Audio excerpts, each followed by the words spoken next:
Oi gente, beleza? Gravando mais um vídeo aqui. E naquela mesma onda de desmentir sola escritura, sola fide, sola gratia e tudo mais, hoje eu vou pegar o sola fide. E por que que a fé é a menor das três virtudes, né? Acho que as virtudes teologais, fé, esperança e caridade. Por que que a fé é a menor? É, é tudo não é intrincado, mas é tudo interligado. Quando Tiago fala que a fé sem obras é morta em si mesmo, e quando Paulo fala que permanece fé, esperança e caridade, só que a maior é a caridade, e a esperança é ainda maior do que a fé, né? Por quê? Tem tudo isso daí. Vamos identificar os motivos. A fé, ela é o primeiro passo. A fé sozinha tem alguma função, por assim dizer? Tem as funções dela, mas só que ela sozinha não serve para muita coisa. Por quê? Porque os anjos caídos também temem e tremem, eles também creem em Deus. Pitou ali. Vou colocar mais um pouquinho enquanto eu faço meu almoço aqui. Eu vou gravando o vídeo. Os demônios também creem, eles temem e tremem, mas esse crer para eles não serve de nada. Então, o que diferencia uma fé de uma simples crença, de um simples acreditar? É aquela diferença entre a fé morta e uma fé viva. Pela definição, uma coisa viva, ela tem movimento. Mesmo que seja, principalmente os animais, né? Inclusive anima significa animado, significa que se movimenta. Então, os animais que têm uma ânima animal, eles se movimentam. E esse movimento é a característica da vida para o ser humano principalmente. O ser humano se movimenta. E a fé sem obras, ela não se movimenta. Uma fé morta. Por causa disso que Tiago é tão incisivo ao falar das obras. Aí entra a esperança. O que seria a esperança? A esperança não é que eu espero um dia entrar na vida eterna. Esperança é a virtude dos mártires. E é muito maior do que a fé sozinha. Por quê? Porque é alguém que entregou a vida por ter esperança na vida eterna. E essa esperança é movida pela fé. Então nós temos que a esperança é maior do que a fé pura. E a fé pura faz alguma coisa? O bom ladrão lá morreu basicamente pela fé. Ele morreu não. Ele basicamente foi salvo só porque acreditou.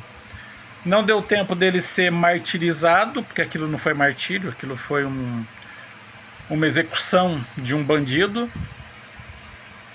E não deu tempo dele fazer alguma caridade. Só deu tempo dele repreender o outro ladrão, o Gestas, e pedir perdão para Deus. Então, alguns são chamados na última hora. Alguns, como diz a parábola do dono da vinha que foi contratando os funcionários durante o dia, ele quer dar o mesmo pagamento para aquela pessoa que trabalhou só uma hora e para aquele que trabalhou o dia todo, para aquele que sofreu o peso do dia, porque ele é dono dos próprios bens e não cabe a nós falar o que é justo ou o que é injusto. Cabe ele falar que ele é misericordioso e ele quer que o último dos últimos, que começou a trabalhar para ele e trabalhou só uma hora, vai ganhar tanto quanto aquele que trabalhou o dia inteiro. porque ele quer ser misericordioso com aquele que trabalhou só 1 hora. Então, é mais ou menos isso daí que é o caso de Dimas. Mas e para quem vive? E para quem continua vivo?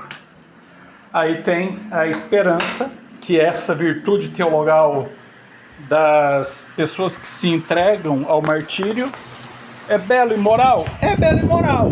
Só que pode ser que a pessoa seja recém-convertida até e se entregou até pelo influxo da graça do Espírito Santo, porque Deus é misericordioso e talvez a pessoa se entregar ao martírio seja uma demonstração do amor e da misericórdia de Deus. Para uma pessoa que sempre teve a vida toda errada, se converteu, eu creio, e no dia seguinte ou no mesmo dia é martirizado por causa da fé.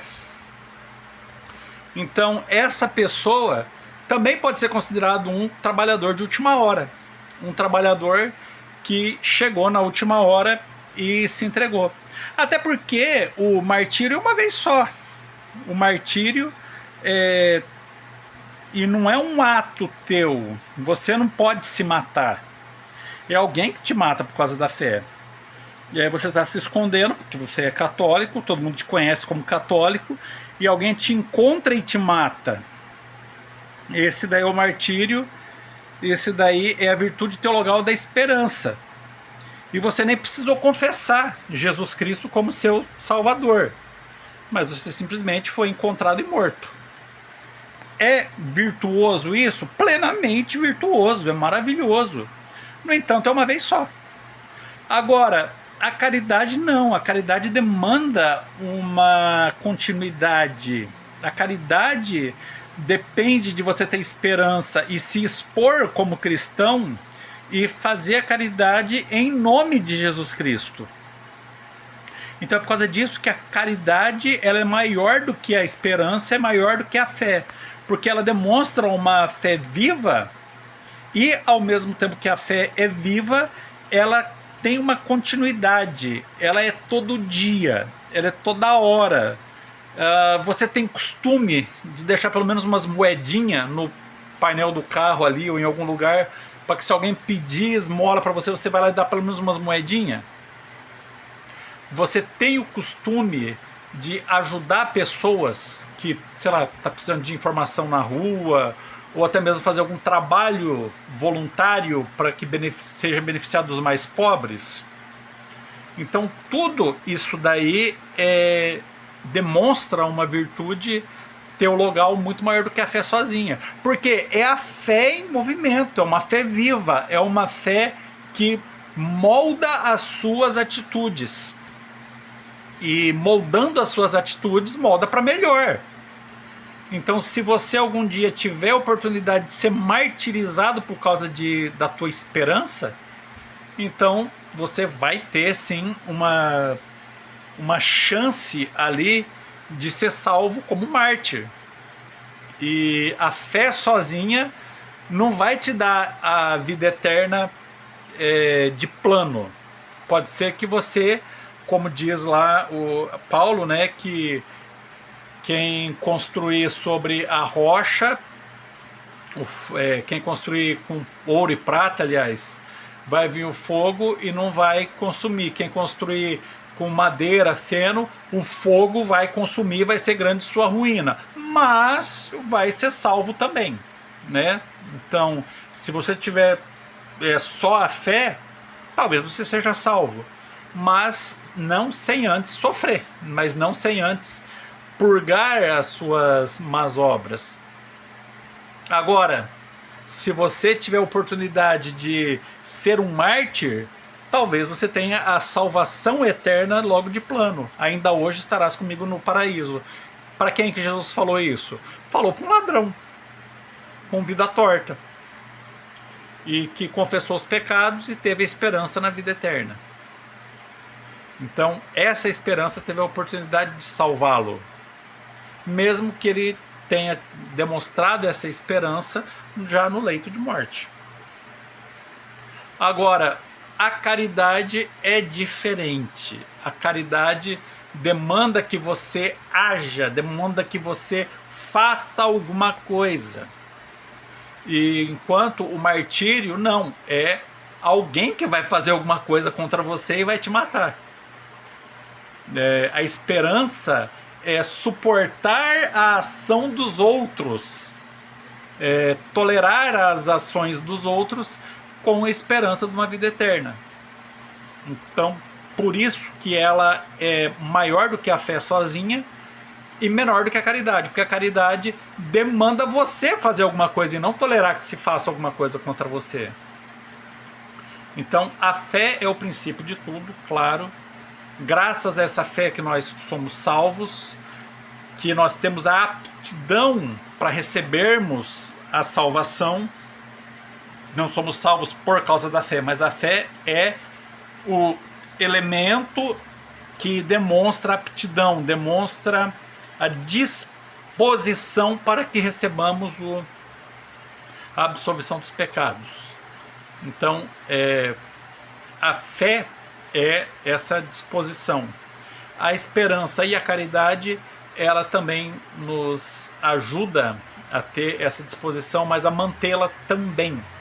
Porque se você não tiver essas obras de caridade, de esperança, não professar, não confessar Deus como o Senhor da tua vida diante dos homens, se você o renegar, e se você também, além de renegar, também não fizer atos de caridade, você até pode ter fé, mas só que vai vir outros 7 demônios piores que aquele que saiu quando você não tinha fé, e encontrando a casa varrida vai se instalar lá, e a tua situação depois disso vai ser pior do que antes de você ter fé. Por quê? Porque a casa está varrida, ou seja, está limpa. O que significa que está limpa? Que não tem ninguém lá, que ela está vazia, que ela está, que não tem movimento naquela casa, aquela casa está morta. Então, ter fé é a disposição para recebermos a absolvição dos pecados, sim, mas só que a esperança e a caridade é a força que mantém essa disposição com o passar do tempo, especialmente a caridade, que envolve uma ação voluntária, uma repetição, e isso daí é que mantém a pessoa em estado de graça, a pessoa em estado de amizade com Deus e em estado de perfeição para que possa entrar no reino dos céus.